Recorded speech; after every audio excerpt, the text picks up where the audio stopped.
선생님 집을 가던 사람이 아들을 태우고 운전을 해서 가는데 갑자기 이제 차 한 대가 끼어들더랍니다. 너무나 놀라서 그 차에 대고 나쁜 놈이라고 이제 욕을 했답니다. 근데 그래도 이제 분이 풀리지 않아서 이제 개 못 찾으면 소 찾으면서 이제 분노를 막 표출했답니다. 그때 옆에 앉아있던 아들이 조용히 한마디 하더랍니다. 아빠 욕하지 마. 듣는 사람 나밖에 없어. 차 안에 있는 사람밖에 없지. 그때 이제 아버지, 이 선생님 됐던 사람, 아빠가, 깜짝 가슴이 쿵하면서 내려앉으면서 결국에 내가 욕하는 거 아들이 듣고 있었구나. 아들한테 하는 것이구나. 이제 그래서 그다음부터는 운전하면서 절대 욕을 하지 않았다라는 그런 말을 드린 적이 있습니다. 사람은 이제 솔직히 이제 말을 하게 되어지면 그 말을 상대방에게 말을 하게 되지만 그 말은 가장 먼저 자기가 먼저 듣습니다.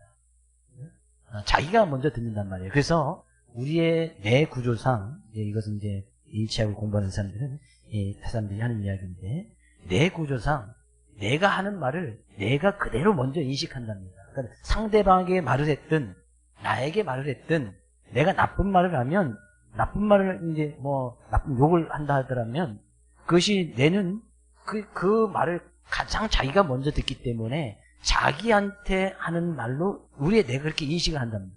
그러니까 상대방에게 개, 소, 막 욕을 하면 뇌는 인식하기를 이 사람이 나한테 그렇게 말을 하는구나. 그렇게 해서 계속 받아들이면서 결국에 우리의 뇌는 개 같은 소 같은 그런 자아상을 만들어 버린다는 거예요. 그래서 결국에 교육하면 내가 개처럼 살아가고 소처럼 살아간다는 것이죠. 물론 성경적으로는 이건 인체학적인 연구고 성경적으로는 우리가 말을 하면 그 말은 하나님께서 다 듣고 계셨다가 우리에게 그대로 행해 주시니까 내가 그렇게 나쁜 욕을 하면 하나님께서 그렇게 우리에게 그렇게 살아갈 수 있도록 그렇게 만들어 버리는 거예요. 그럼 우리는 반대로 우리가 좋은 말, 이쁜 말, 아름다운 말 하면 우리의 뇌는 그렇게 인식을 하고 내가 좋은 사람, 예쁜 사람, 아름다운 사람, 상대방에게 이야기해도 우리의 뇌는 그 말을 하는 내가 먼저 듣게 되어지니까 우리를 그렇게 만들어가는 거예요. 좋은 이미지, 이쁜 이미지, 아름다운 상으로 우리가 계속 만들어가고 그런 말을 하면 또 그 말을 듣고 계시는 하나님께서 우리에게 좋은 사람, 예쁜 사람, 아름다운 사람이 될 수 있도록 우리의 삶에 그렇게 인도해 주신다. 그런 이야기예요. 우리 옆에 계신 성도님에게 오늘따라 유난히 아름다워 보입니다. 누구한테 하는 이야기예요? 가장 먼저 듣는 사람 누구예요? 나한테. 그래서 오늘도 그런 하나님의 말씀을 통해서 하나님의 귀한 은혜, 하나님께서 주시고자 하는 귀한 복의 은혜를 나누며 나가는 귀한 시간 될 수 있기를 주의 이름으로 먼저 축복을 드립니다. 지도 먼저 잠깐 보면요. 말씀 이해를 듣기 위해서 지금 오늘 본 말씀에 보이시죠?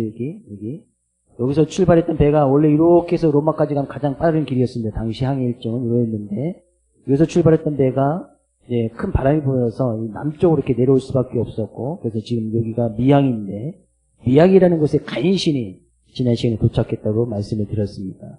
근데 여기가 이제 항구가 좁아서 배에 탔던 선장과 선주들이 차라리 여기 베닉스 요 섬의 끝에 있는 요 베닉스가 이제 크니까 여기 가서 우리가 겨울을 보내자 이렇게 제안을 합니다. 근데 바울 사도는 아니다, 우리는 여기 있으면 좋을 것 같다 하고 이야기했지만 선장과 선주가 또 그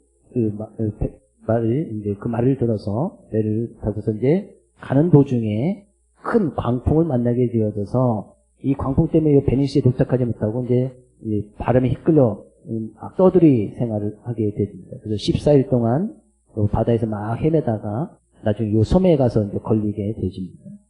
지금 오늘 본 말씀 그런 광풍을 만나게 되어져서 배가 갈 길을 잃어버리고 이제 방황하고 있는 그런 시점입니다. 그런 시점으로 우리가 말씀을 보면 될 것 같습니다. 지금 미항이라는 곳에서 이 베닉스라는 항구까지는 그렇게 멀지 않는 곳이었습니다. 한 65km, 지도에서 보듯이 한 65km 정도 떨어지는 곳이었기 때문에 충분히 날씨만 좀 허락해주면 하루 반나절 만에 갈 수 있는 거리였으니까 충분히 갈 수 있다라고 생각을 했습니다.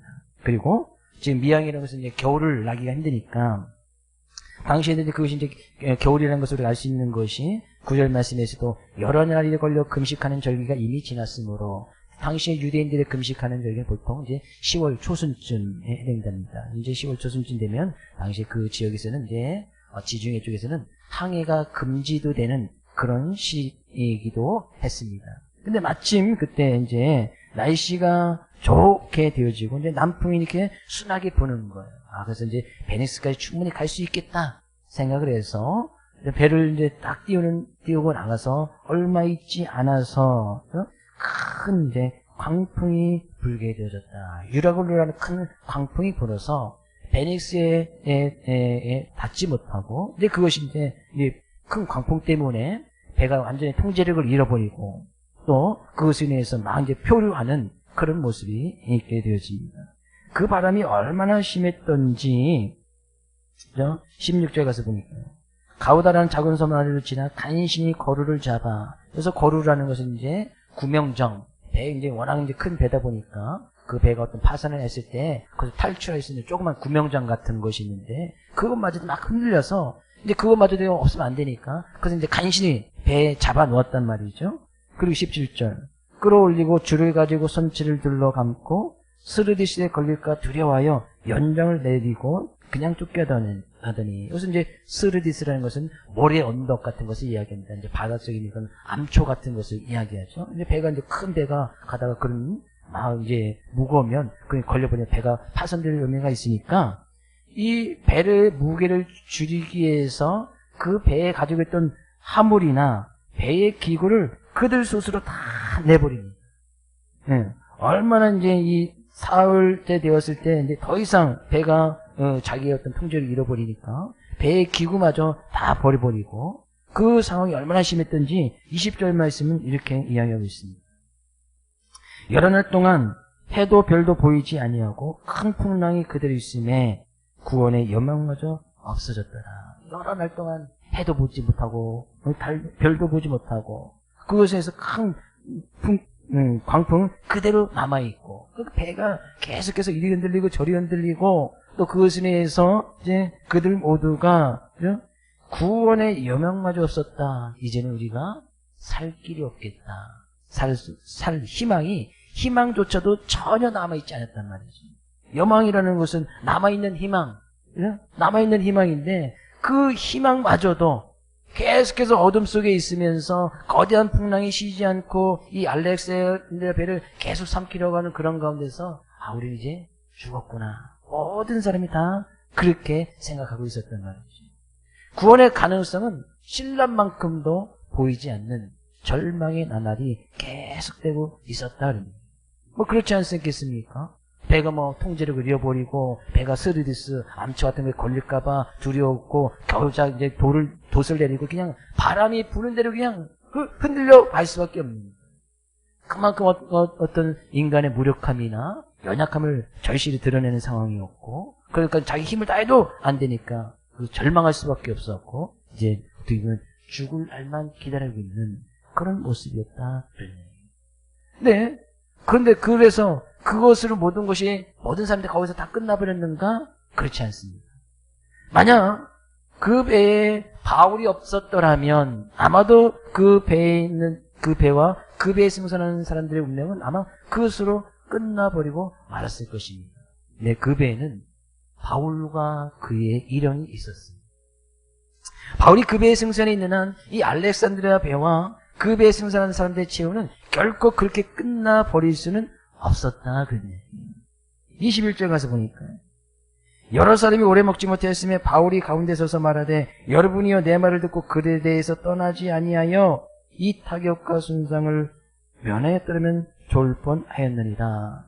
여러 사람이 오랫동안 먹지 못하였으며 그럼 뭐 배에 있는 모든 것을 다 버려버리고 간신히 먹으려고 해도 배가 막 바람 때문에 여전히 광풍이 그대로 있었으니까 이제 먹을 여력도 없었단 말이죠. 먹으면 그 배몸이 계속돼서 쟤를 먹을 수도 없고 그러니 차라리 먹지도 못하고 그냥 다 이리 뒹굴고 저리 뒹굴고 다 누워있는 누워있을 수밖에 없는 그런 힘이 하나도 서 수 있는 힘이 하나도 없었단 말이죠. 그때 바울 사도가 이야기합니다. 바울이 그때 이야기합니다. 자신의 말을 듣고 그 미양에서 출항하지 아니었더라면 이 엄청난 타격과 손상은 면하지 않았었겠느냐. 근데 그들을 탓하거나 비난하기 위해서 한 말이 아닙니다. 오히려 그런 것보다 더 중요한 생명의 소중함을 우리가 있으면 더 생명을 더 잘 유지할 수 있지 않겠느냐라는 것을 일깨워주기 위한 말이었습니다. 그리고 나서 바울이 이런 이야기를 합니다. 22절. 내가 너희를 권하노니 이제는 안심하라. 너희 중에 아무도 생명에는 아무런 손상이 없겠고 오직 배뿐이니라. 이제는 안심하라. 안심하라의 그 원어적인 의미는 기뻐해라 라는 그런 의미입니다. 마지막 희망의 끝마저 넣어버리고 어떤 죽음의 절망 가운데 놓여져 있는 사람들에게 바울이 오히려 기뻐하라라고 선포하고 있는 거예요. 비록 광풍으로 많은 피해를 입었지만 사람의 생명에는 아무 손상도 없을 것이기 때문이라고 했습니다. 그것은 절망 가운데 있는 사람들을 위로하기 위한 어떤 바울의 허풍이나 허세가 아니었습니다. 바울이 그런 절망의 상황 속에 있는 사람들에게 도리어 기뻐하라라고 선포한 근거는 무엇이었습니까? 23절부터 가서 보니까요. 내가 속한 바 곧 내가 섬기는 하나님의 사자가 어젯밤에 내 곁에 서서 말하되 바울아 두려워하지 말라. 내가 가이사 앞에 서야 하겠고 또 하나님께서 너와 함께 항해하는 자를 다 내게 주셨다 하였으니 그러므로 여러분은 안심하라. 나는 내게 말씀하신 그대로 되리라고 하나님을 믿노라. 바울이 그렇게 절망의 죽음 가운데 그 절망의 죽음 가운데 놓여지는 사람들에게 기뻐하라고 선포한 근거는 바로 하나님, 곧 하나님의 말씀이었습니다. 바울에게 두려워하지 말라. 바울은 지금 알렉산드리아 배에 타고 있으면서 그 배를 타고 가면서 로마에 가고 있는데 제국의 심장이었던 로마에서 복음을 증거하기 위해서 가기 위함이었습니다. 그것은 바울의 개인적인 계획이 아니었고 하나님의 계획이었습니다. 바울이 위대한 사도라고 해서 유라굴로 강풍이 바울만 비켜간 것이 아닙니다. 바울도 역시 그 배에 타고 있었고 사람들과 똑같이 광풍에 있으렸고 큰 어려움과 고난 속에서 당시에 바울은 또 노년의 시기였고 육체적인 질병을 가지고 있었기 때문에 다른 사람들보다도 더 큰 어려움과 문제 속에 처했을 것이 분명합니다. 제대로 먹을 겨를도 없었고 여유도 없었고 먹을 것이 풍성하지도 않았습니다. 그 가운데서 바울만 먹을 거 잘 먹었겠습니까? 근데 그런 가운데서 바울은 다른 사람들처럼 절망 가운데 있기는커녕 오히려 그 죽음의 절망 가운데 사로잡혀 있는 그 사람들에게 기뻐하라라는 소망의 메시지를 선포하고 있다는 얘기죠. 절망의 강풍 속에서도 그렇게 선포할 수 있었던 것은 하나님께서 말씀으로 바울과 함께 해주신 덕분이었다 그런 이야기입니다.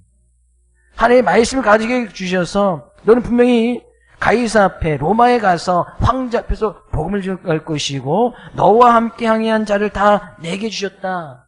너와 함께 타고 있는 그 배에 276명, 바울을 포함한 276명의 사람이 타고 있었는데 다 너에게 주었다라는 것은 바울을 그 가운데서 로마까지 가서 이 황제 앞에서 복음을 증거하게끔 바울을 하나님께서 인도해 주셨다면 그 배에 타고 있는 모든 사람들도 바울로 인해서 다 로마까지 다 가게 될 것이다. 하나님께서 더 너에게 맡겨주셨다. 라고 이렇게 말씀을 주신 거예요.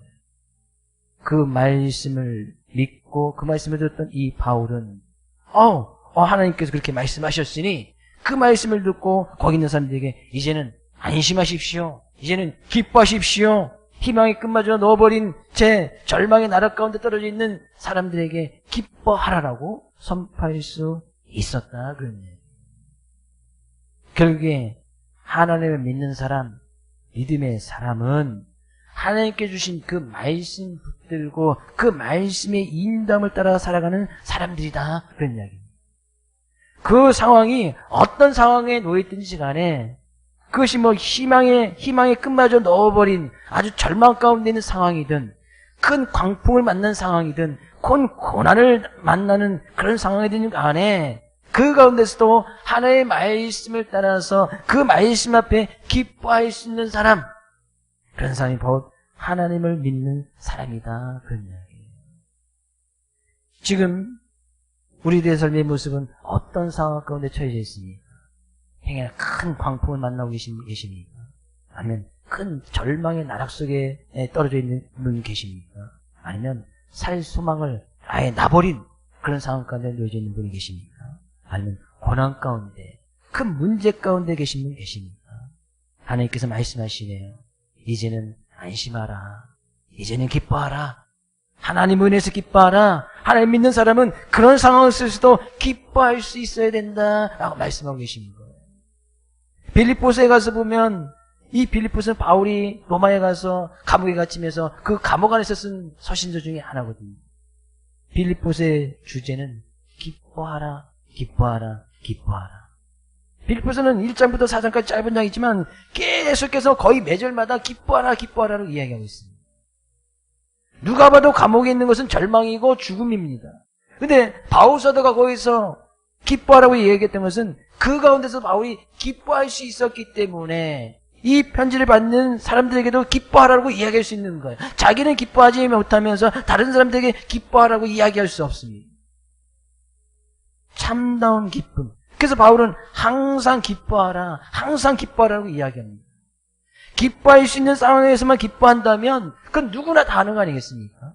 믿지 않는 사람도, 어린 아이들도 기뻐할 수 있는 상황, 맛있는 것이 있다, 맛있는 거 좀 기뻐하죠. 누구나 다 기뻐할 수 있는 상황 아니겠어요? 일이 술술 잘 풀립니다. 누구나 다 기뻐할 수 있는 상황 아니겠어요? 그것은 누구나 다 하는 거예요. 그냥 광풍 속에서도, 절망 가운데서도, 희망의 끝마저 넣어버린 그런 상황 가운데서도 기뻐할 수 있는 것은 하나님을 믿는 믿음, 하나님께서 주신 그 말씀을, 그 말씀 믿고 그 말씀을 따라가는 사람들만, 믿음의 사람들만이 참 기쁨을 누릴 수 있다.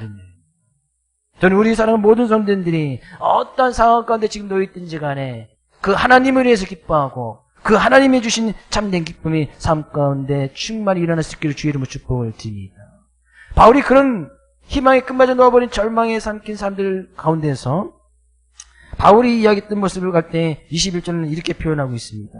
여러 사람이 오래 먹지 못하였으며 바울이 가운데에 서서 말하되, 모든 사람이 다 그냥 쓰러져 있고 다 절망 가운데 있고 이거는 우리 죽었구나, 아무런 희망의 씨앗도 찾아보면 그 가운데 딱 바울이 서서 그 가운데서 말하고 있는 거예요. 근데 바울이 섰다는 것은 바울이 힘이 있어서 바울 자체의 능력이 다른 사람들보다 나이도 더 많았고 육체적인 질병을 가지고 있던 사람 아닙니까? 근데 그 가운데서 설 수 있었다는 것은 하나님께서 그 바울을 일으켜 세워주셨다 그런 이야기예요. 그 가운데서 일어설 수 있도록 절망 가운데서 바울을 일으켜 세워주셨다, 힘을 주셨다, 능력을 주셨다 그런 이야기입니다. 근데 바울 한 사람의 일어선 것을 인해서 그 바울 한 사람만 일어섬을 의미하지 않습니다. 바울이 그렇게 일어섬으로 이미 절망의 나라 가운데 떨어져 있는 배에 있는 모든 사람들에게 꺼져버린 희망의 불씨가 되살아나게 되어졌다 그런 이야기. 바울이 일어섬으로 인해서 절망에 삼킨, 절망 가운데 놓여져 있는 사람들이 절망한 가운데서 다시 일어날 소망을 가지게 되어졌다. 바울이 했던 그 말을 듣고 바울의 모습을 보고 다른 사람들이 희망을 가지게 되어졌다 그런 이야기. 하나님을 믿는 사람, 예수 믿는 사람들은 그래서 절망이 있을 수가 없는 거예요. 하나님을 믿는다면, 하나님의 말씀을 믿는다면 우리는 그 가운데서도 하나님께 우리를 일으켜 세워 주실 것이기 때문에 하나님께서 말씀하시죠. 내가 항상 너희와 항상 함께 있을 것이다. 항상 함께 있을 것이라는 거예요. 우리가 잘 될 때만 같이 있는 것이 아니고 어려움 가운데 있어도, 광풍 가운데 있어도 하나님께서는 그 가운데서도 우리와 함께 하실 것이라는 얘기입니다. 그 가운데서 힘을 주시고 주의 오른손으로 우리를 그 가운데서 붙들어 주시겠다, 함께 해주겠다고 말씀하고 계십니다. 그 믿는 사람들은 절망이라는 이 단어는 우리의 삶 가운데 아예 지워버려야 됩니다.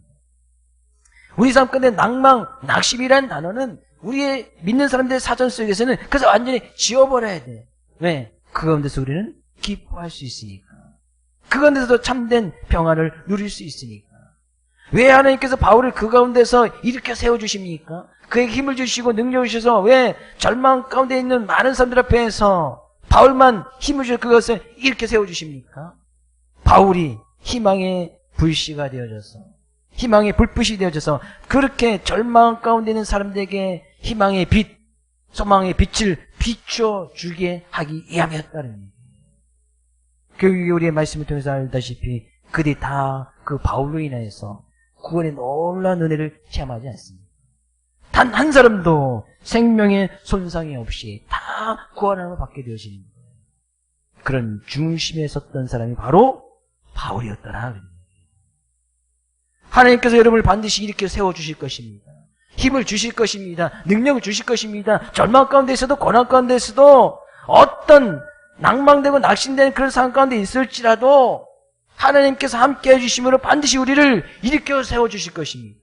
그런 하나님을 믿는다면, 그런 하나님의 말씀 믿는다면 우리는 그런 가운데서도 기뻐할 수 있어야 되는 거예요. 이번 주간은 고난주간 말씀이 되었습니다. 근데 예수님께서 고난당하신 십자가에서 죽음을 당하시고 나서 예수님께서 부활하실 때 성경은 예수님께서 부활했다 라는 이런 표현보다는 예수님께서 다시 일어나셨다, 다시 사셨다 라는 그런 표현을 더 많이 하고 있습니다. 예수님께서 다시 일어나셨단 말이죠. 죽음 가운데서 다시 일어나신 그 주님께서 우리를 다시 일으켜 세워주실 것이고 힘을 주실 것이고 부활의 소망을 허락해 주셨습니다. 그 주님께서 우리와 함께 하시겠다는 거예요. 왜? 죽음의 위기 가운데서도 다시 일으켜 세워주실 그 주님을 온전히 믿고 일어나서 다시 일어나라 그런 얘기죠. 다시 힘을 내라 그런 얘기죠. 참 부활의 소망을 가지고 참 생명의 삶을 가지고 우리의 삶 가운데서 하나님을 믿는 자의 모습으로 살아가라 라고 이야기하고 있는 거예요. 그래서요, 많은 사람들에게, 오히려 믿는 사람들은 절망 가운데 있는 그런 사람들에게 희망의 빛을 보여줄 수 있는 그런 삶을 살아가야 한다는 사실이에요. 바울이 일어섬으로 인해서 그 바울을 포함했던 그 알렉산드리아 배에 타고 있는 276명의 사람들에게 희망의 빛, 소망의 빛, 참된 생명의 빛을 증거하며 나갔듯이 하나님께서는 그런 우리를 통해서, 우리 자신을 통해서, 나 자신을 통해서 내가 그런 절망 가운데서 일어섬을 통해서 큰 위기 가운데 일어섬을 통해서 내가 포함되어 있는 우리, 여러분이 포함되어 있는 여러분의 가정, 여러분이 포함되어 있는 여러분의 일터, 여러분이 포함되어 있는 우리 교회가 다시 일어날 수 있고 힘을 낼 수 있고 희망을 가질 수 있고 앞을 향해서 열심히 달려갈 수 있도록 하나님 우리를 그렇게 사용하실 것이다 그런 이야기입니다. 저는 여러분이 어떤 환경 속에서 하나님께서 여러분을 일으켜 세워주신 그 세워주심으로 말미암아 여러분의 가정이 세움을 받기를 주의 이름으로 축복을 드립니다. 여러분의 직장이, 일터가 다시 일어설 수 있기를 주의 이름으로 축복을 드립니다. 여러분 한 사람이 일어섬으로 인해서 우리 교회가 다시 일어서고 힘을 받고 열심히 주님께 맡겨진 그 일을 잘 감당할 수 있는 우리 교회가 될 수 있기를 주의 이름으로 축복을 드립니다. 하나님께서 그렇게 사용하시기를 원하시는 거예요. 그러니 우리는 절망 가운데서도 안심하고 기뻐할 수 있는 거 아니겠습니까? 바울이 그렇게 기뻐하라고 선포할 수 있고 많은 사람들에게 희망의 불빛이 되어 수 있었던 것은 하나님이 어떤 하나님이고 자기가 어떤 사람인지 분명히 알고 있었기 때문이에요. 23절 가서 보니까요. 내가 속한 바 곧 내가 섬기는 하나님의 사자가 어젯밤에 내 곁에 서서 말하되, 자기는 어떤 사람에 대해 이야기하고 있습니까? 내가 속한 바, 나는 하나님께 속해 있는 사람이다 라는 거예요. 나는 하나님께 속해 있는 사람. 그 하나님은 어떤 하나님이에요? 천지를 창조하신 하나님이 아닙니까? 독생자 예수 그리스도를 이 세상에 보내주셔서 십자가의 제물 삼아서 나의 죄를 용서해 주신 하나님 아니십니까? 그런 하나님은 나의 생명이 멎는 순간, 나의 코에서 호흡이 멎는 순간 죽음 가운데서 나를 다시 일으켜 세워주실 그런 하나님 아니십니까? 바울은 나는 그런 하나님께 속해 있다. 나는 그런 하나님께 속해 있는 그 하나님이 나의 하나님이시다 라고 이야기를 하고 있습니다. 바울에게는 지금 나는 하나님께 속한 사람이다 바울이 선언함으로 인해서 지금 절망에 빠져 있는 사람들에게 이야기하고 있는 겁니다. 나는 하나님께 속해 있는데 당신들은 어디에 속해 있느냐. 그러면서 더 나아가서 당신들도 하나님께 속한 사람이 되기를 하나님께 속한 사람이 되기를 권면하고 있다. 그랬냐. 지금 바울이 속해 있던 이 알렉산드리아 배가 로마로 향해 가고 있습니다. 배의 목적지는 로마예요. 근데 그 배에 타고 있던 사람들은 로마에 가는 목적이 다 달랐습니다. 바울이 로마 가는 목적은 뭐예요? 가서 복음을 증거하기 위함이었고 하나님을 선포하기 위함이었고 많은 사람들을 구원에 이르게 하는 그 일을 감당하기 위해서 로마로 가고 있는 거예요. 근데 그 배에 바울 일행 외에 거기에 있던 다른 사람들은 그들이 로마로 가는 목적은 뭡니까? 당시에 배가 지금같이 그런 기술이 있었던 것이 아니기 때문에 그 당시에 그런 배는 당시 대부분의 모든 배들이 무역을 하는 그런 무역선으로 사용했습니다. 무역을 한다는 것은 그 가지고 있던 물건들을 서로 이제 사고 팔고 어떤 이익을 취하고 서로 교환하고 그것을 통해서 어떤 삶 가운데 편리를 위해서 그런 배를 다 이용했단 말이죠. 그 로마로 가는 목적도 자기 화물 어떤 재물이라든지 자기 있는 것을 갖다 서로 교육을 하고 그럴 때 또 어떤 이익을 취하게 하는 그런 모습이었습니다. 근데 오히려 그런 것들이 큰 광풍을 만남으로 인해서 그들이 그것을 구원해 주지 못합니다. 오히려 그들 스스로 그것을 다 버려버리지 않습니까? 광풍 하나 때문에 배에 타고 있던 모든 화물이라든지 진짜 정말 꼭 필요한 생계 유지하면 그 먹을 것만 남겨놓고 모든 것을 그들 스스로 다 버렸어요. 누가 버리라고 하지도 않았습니다. 그냥 살기 위해서 그들 스스로 다 버려버리는 거예요. 네, 그것이 그들 진정으로 구원의 삶의 모습을 이끌어 주었습니다. 그렇지 않지 않습니까? 그들이 진정으로 로마로 가는 목적이 그것을 통해서 재물을 얻고 이익을 취하고 서로 삶 가운데 좀 편리한 삶을 살기 위해서 그런 교육하는 목적을 갖지만 오히려 광풍 하나 때문에 겨우 광풍 하나 때문에 그것을 다 그들 스스로가 포기해버리고 버려버리고 구원의 여망마저 다 잃어버렸던 거 아니겠습니까? 네, 그 가운데서 유독 한 사람, 하나님께 속해 있던 그 한 사람, 하나님의 말씀에 인도함을 받아 나가는 그 한 사람, 하나님의 말씀을 듣고 그 말씀 앞에 순종하고 나는 그 한 사람, 바울이라는 그 한 사람 때문에 그들에게 놀라운 구원의 소망이 전해지게 되어졌고 하나님의 구원의 은혜를 맛보아 알게 되셨다는 겁니다. 나는 하나님께 속한 바 하나님께 속해 있는 사람인데 당신들은 그렇게 세상적인 어떤 목적이나 이익이나 교육을 위해서 가지만 그것이 자기들을 그 삶을 인도해 줍니까?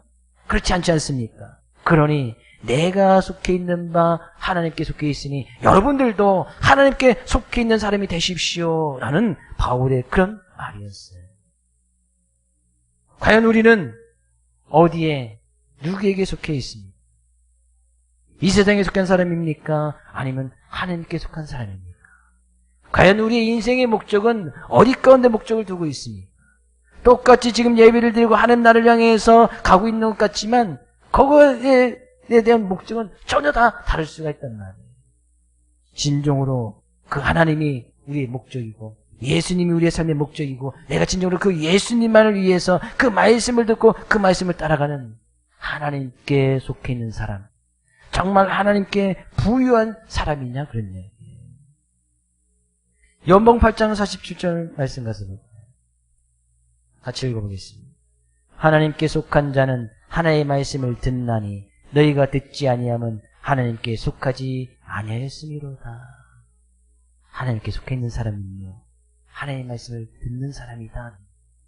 하나님의 말씀을 듣지 않는 사람들은, 하나님의 말씀을 따라가지 않는 사람들은 나는 하나님께 속해 있는 사람이 아닙니다 라고 스스로 증명하는 거라는 거예요. 대한민국에 속한 사람은 한국의 법을 쫓고 살아갑니다. 내가 대한민국 살면 그것을 스스로 증명하는 것이죠. 다른 나라 법을 이야기하거나 그 법을 따라가지 않습니다. 하나님께 속해 있는 사람은 하나님의 말씀의 법을 따라갑니다. 절망 가운데서도 고난 가운데서도 주님께서 두려워하지 말라, 근심하지 말라, 걱정하지 말라 했으면 그 말씀 붙들고 따라가는 삶의 모습이 하나님께 속해 있는 사람입니다. 하나님께서는 그런 하나님께 속해 있는 그런 사람을 통해서 하나님께서 일으켜 세워주시고 여전히 절망 가운데 있는 사람, 희망이 없는 사람, 여전히 고난 가운데 있는 사람, 여전히 죽음 가운데 있는 사람들을 일으켜 세워주시기를 원하셔서 우리를 그렇게 사용하시기를 원하신다는 얘기예요. 하나님께 속해 있는 사람, 하나님의 말씀 앞에 부유한 사람, 하나님의 이렇게 세움을 받아서 많은 사람들에게 어떤 희망의 메시지를 전하고 희망의 불빛을 전해줄 수 있는 그런 사람 되기를 하나님께서는 원하시더라. 이번 한 주간도 우리는 그런 하나님의 말씀을 의지하여 살아갈 수 있기를 주의 이름으로 축복을 드립니다. 어떤 상황 속에서도 정말 기뻐할 수 있는 사람 될 수 있기를 주의 이름으로 축복을 드립니다. 여러분이 그렇게 일으켜 세우심을 받아서 여전히 절망 가운데 있고 영적인 죽음 가운데 있고 고난 가운데 있는 그런 사람들을 일으켜 세워줄 수 있는 그런 믿음의 사람 될 수 있기를 주의 이름으로 축복을 드립니다. 어떤 광풍 속에서도 기뻐할 수 있는 참된 기쁨을 누릴 수 있는 우리 사랑하는 모든 성도님 될 수 있기를 주의 이름으로 축복을 드립니다.